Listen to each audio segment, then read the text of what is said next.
जय हिंद दोस्तों, मैं कुणाल आपका स्वागत करता हूं। ये हमारे इकोनॉमिक्स का सीरीज का 15वां वीडियो है और आज का टॉपिक है कृषि से सेवा क्षेत्र में छलांग। जो भारतीय अर्थव्यवस्था का विकास रहा है, ये कृषि से सेवा क्षेत्र में छलांग मारा है। तो इसको देखते हैं क्या इसका मतलब हुआ। भारतीय अर्थव्यवस्था में अनोखी चीज देखने को मिलती है। जो भी अर्थव्यवस्थाएं होती है, सबसे पहले कृषि से शुरुआत हुई है। शुरुआती दौर में कृषि का सबसे बड़ा योगदान हमारी अर्थव्यवस्था में रहा है। सामान्यतः बात करें तो कृषि अर्थव्यवस्था से हम लोग उद्योग के क्षेत्र में प्रवेश करते हैं और उसके बाद हम लोग आगे बढ़ते हुए सेवा क्षेत्र में प्रवेश करते हैं। लेकिन भारतीय अर्थव्यवस्था की विशेषता रही है कि यह सीधे कृषि से सीधे सेवा क्षेत्र में छलांग लगाई है, यानी कि उद्योग को बाईपास करते हुए सेवा क्षेत्र में पहुंच चुकी है। इसको आंकड़े से समझते हैं। 1949 से 50 के दौरान जब हम अपनी योजना तैयार कर रहे थे, उस समय के परिदृश्य को नजर दौड़ाएं तो जीडीपी में योगदान को देखें तो कृषि क्षेत्र का 54% रहा है और वर्तमान में बात करें तो ये 18% के आसपास हो गया है। 18.42% के आसपास रह गया। आप लोग आंकड़े को फिर से अपडेट करते रहिएगा, लेकिन जनसंख्या का अनुपात इस पर अभी भी उतना ही निर्भर है। फिर भी ये कृषि क्षेत्र की एक अलग समस्या के रूप में हमें नजर आएगी। विनिर्माण क्षेत्र में उस समय 12% था, जो कि वर्तमान में 30% के आसपास हो गया, 28.25% के आसपास हो गया है। और सेवा क्षेत्र की बात करें तो उस समय लगभग कितना था, 34% था 1949-50 के दौरान। और आज वर्तमान में बात करें तो ये 54-55% के आसपास हो चुका है। तो सीधे सीधे हम बात करेंगे कि 34 से हम लोग कहाँ पहुंच गए हैं, 54% हो गया है हमारा जो जीडीपी में योगदान रहा है सेवा क्षेत्र का।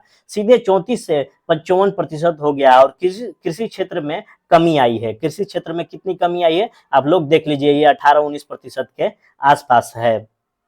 कृषि क्षेत्र में कमी आई है, उसका ज्यादातर हिस्सा सेवा क्षेत्र में चला गया है। तो ऐसा क्यों हुआ है, ऐसा क्यों हुआ, इसको समझने के प्रयास करेंगे। तो उद्योग उतनी विकास नहीं कर पाए और सेवा क्षेत्र में हमारा इतना तेजी से आगे बढ़ा है। उद्योग क्षेत्र में बाधा आया और सेवा क्षेत्र को प्रोत्साहन दिया गया, ये कारण रहा है। तो सबसे पहले हम लोग देखेंगे कि ऐसा क्या कारण रहा है कि उद्योग का विकास भारत में नहीं हुआ है। हम लोग सबसे पहले देखते हैं कि ऐसा क्या कारक है जो उद्योग का विकास भारत में नहीं हुआ है। जैसे स्टील फैक्ट्री लगाना है या फर्टिलाइजर फैक्ट्री लगाना है, रिफाइनरी लगाना है। तो इन सब को लेकर कितनी मुश्किलात का सामना करना पड़ा है, इसको हम लोग देखेंगे।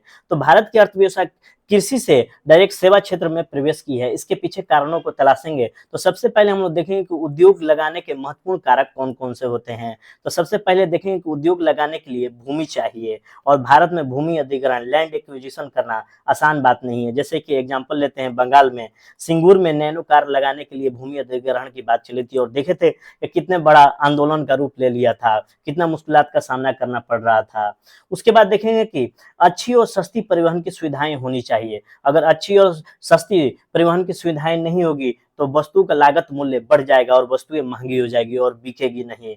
तो परिवहन की सुविधाएं की कनेक्टिविटी अच्छी होनी चाहिए, चाहे वो रोड परिवहन हो, चाहे जल परिवहन हो, चाहे रेल परिवहन हो, चाहे वायु परिवहन हो। तो अच्छी और सस्ती परिवहन की सुविधा भारत में उपलब्ध नहीं थी। उसके बाद देखेंगे सस्ती और 24x7 बिजली चाहिए भारत में उद्योग लगाने के लिए, लेकिन इसकी भी बेहद कमी रही है। हालांकि आज हमारी कुछ वृद्धि हुई है, लेकिन इसकी भी बेहद कमी रही है। अगर ये सस्ती नहीं रहेगी तो वस्तुओं के मूल्य या उत्पादों के मूल्य में वृद्धि हो जाएगा और ये भी मार्केट से बाहर होता चला जाएगा। उसके बाद चौथा देखते हैं श्रम कानून। श्रम कानून, लेबर लॉ, उद्योगपतियों को यह हतोत्साहित करती है और आज भी यह भारतीय अर्थव्यवस्था या उद्योगपति इसको लेकर जूझ रहे हैं। शुरुआत में हमने कैसी अर्थव्यवस्था को लेकर चली थी, समाजवादी। समाजवादी समाज की संरचना की नीतियों को औद्योगिक नीतियों में प्रमुख स्थान दिया तो श्रम कानून श्रमिकों के हित में बनने लगे थे। ठीक है, इससे पहले हम लोग देख चुके थे श्रमिकों को। इसके बाद क्या हुआ कि श्रमिकों के हित में कानून बनने से फैक्ट्री से श्रमिकों को निकाला नहीं जा सकता था। श्रम कानून जितने सरल एवं व्यवहारिक होने चाहिए उसका अभाव रहा। इस कारण से भारत में विदेशी और भारतीय जो भी उद्योगपति रहे हैं, भारत में उद्योग लगाने से कतराए हैं। उसके बाद देखते हैं कि भारत में बहुत ज्यादा जटिल प्रणाली है।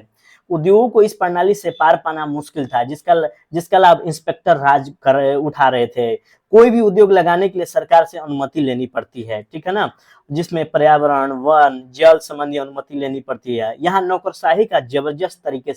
नौकरशाही यहाँ जबरदस्त तरीके से काम करती है और एक उद्योग लगाने में बहुत ज्यादा समय लग जाता है। ये भी कारण रहा है कि भारत में उद्योग उतने विकसित नहीं हो पाए हैं। उद्योगों को खोलने के लिए अधिक पूंजी एवं तकनीक की जरूरत पड़ती है। तो ये भी अभाव रहा है भारत में। ये सभी चीजें उद्योगों के लिए जरूरत थी, किंतु ये सहजता से उपलब्ध नहीं थी। तो हमने क्या किया कि इससे लोग क्या हुआ, उद्योग के क्षेत्र में जाने से कतराने लगे और इनके लिए उद्योग द्वितीयक हो गया, यानी सेकेंडरी हो गया। और हमारे पास जो प्रतिभा है, वो प्रतिभा तो है, परंतु वो उद्योग के क्षेत्र में हरासमेंट को देख रहा था और पूंजी का भी अभाव था। सवाल यह है कि ये प्रतिभा जाए तो कहाँ जाए। इसी समय सेवा क्षेत्र में पक्ष में स्थितियां बदलती चली जा रही थी। तो भारतीय अर्थव्यवस्था कृषि से सेवा क्षेत्र में क्यों छलांग मारी, इसके पीछे हम लोग देखते हैं कि उद्योग लगाने के जो महत्वपूर्ण कारक होते हैं भारत में वो उपलब्ध नहीं थे। जैसे कि भूमि अधिग्रहण कानून उद्योगों के लिए वो अनुकूल नहीं थे।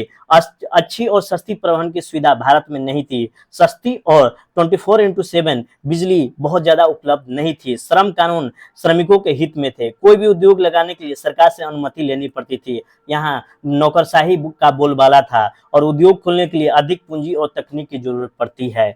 तो ये कारण रहा है कि भारत में उद्योग नहीं लगे हैं और सेवा क्षेत्र में चीजें अनुकूल होती चली गई। भारत में तो प्रतिभा तो थी जो कि मैन्युफैक्चरिंग सेक्टर में जाना तो चाह रही थी, लेकिन परिस्थितियां अनुकूल ना होने के कारण जो भी लोग थे वो उद्योग के क्षेत्रों को द्वितीयक मानने लगे और सेवा के क्षेत्रों को प्राथमिकता देने लगे।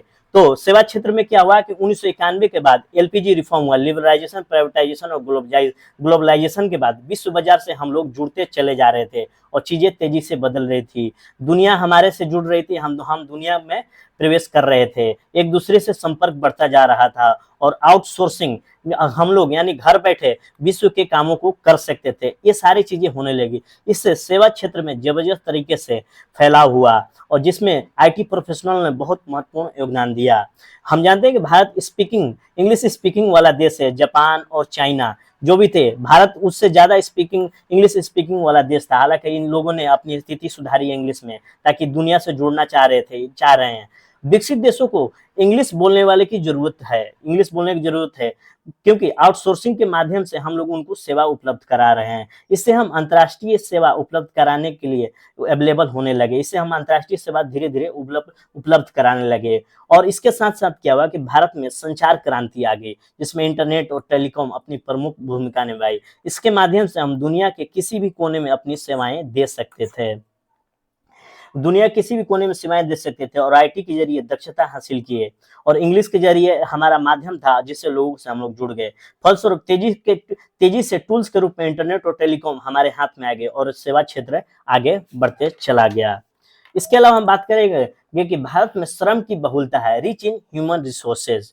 भारत में श्रम की बहुलता है, रिच इन ह्यूमन रिसोर्सेज। इससे श्रम प्रधान कार्य भारत में अपेक्षाकृत सस्ता पड़ेगा। इससे विश्व के लोग सेवा के लिए भारत आने लगे, क्योंकि यहाँ यह सस्ता पड़ रहा था। सेवाओं के क्षेत्र में अलग अलग काम होने लगा, जिसमें मेडिकल टूरिज्म बहुत ज्यादा महत्वपूर्ण हो गया। उसके बाद पर्यटन, उसके बाद आउटसोर्सिंग, जिसमें आईटी सेक्टर और बीपीओ बिजनेस प्रोसेसिंग आउटसोर्सिंग प्रमुख है। नतीजतन क्या हुआ कि हमारी जीडीपी में सेवा क्षेत्र का योगदान बढ़ता चला गया। वर्तमान परिदृश्य में सरकार सेवा क्षेत्र को आगे बढ़ाने की बात कर रही है। दुनिया में बहुत से देश पर्यटन के दम पर विकसित हुए हैं और राष्ट्र बन गए हैं। वहां पर प्राकृतिक संसाधन, औद्योगिक विकास का अभाव रहा, फिर भी पर्यटन के माध्यम से हम लोग आगे बढ़ रहे हैं। जैसे अभी मालदीव का पर्यटन हम लोगों ने डाउन कर दिया। भारत का प्रयास है कि कैसे सेवा क्षेत्र को आगे बढ़ाया जाए एवं कृषि क्षेत्र पर जो जनसंख्या का दबाव है उसको कैसे कम किया जाए, ये कैसे वहां से बाहर निकाल कर उद्योग एवं सेवा क्षेत्र में लगाया जाए, ये भारत प्रयासरत है। इसमें भारतीय अर्थव्यवस्था के विकास की प्रकृति नजर आती है सेवा क्षेत्र में। ठीक है, तो ये रहा है कि हम डायरेक्ट कृषि से सेवा क्षेत्र में उद्योगों को बाईपास करते हुए पहुंच गए। हालांकि उद्योगों का भी योगदान रहा है, लेकिन हम लोग कृषि से सेवा क्षेत्र में कैसे प्रयोग किए इसको हम लोगों ने देखा। तो हम लोगों ने सबसे पहले 1949-50 की परिस्थितियों को देखा कि उस समय कृषि, विनिर्माण और सेवा क्षेत्र का क्या योगदान रहा है। विनिर्माण मतलब औद्योगिक क्षेत्र। उसके बाद हम लोग देखें कि भारत में औद्योगिक विकास क्यों नहीं हुआ। इसके बाद हम लोग देखें कि सेवा क्षेत्र के लिए अनुकूल स्थितियां थी, इस कारण से हम लोग उद्योगों को छोड़कर सेवा क्षेत्र में प्रवेश कर गए और सेवा क्षेत्र के साथ साथ अन्य क्षेत्र भी विकसित हुए। मेडिकल टूरिज्म, पर्यटन, आउटसोर्सिंग, श्रम बहुलता के कारण। तो ये रहा भारतीय अर्थव्यवस्था जो कृषि से सेवा क्षेत्र में छलांग मारी है। तो आज भर इतना ही रखते हैं, फिर से कल एक नया टॉपिक की शुरुआत करेंगे। आप लोग इंतजार करिए, तब तक इसका रिवीजन करते रहिए। तो आज भर के इतना ही। आपके सहयोग के लिए धन्यवाद। नमस्कार, जय हिंद।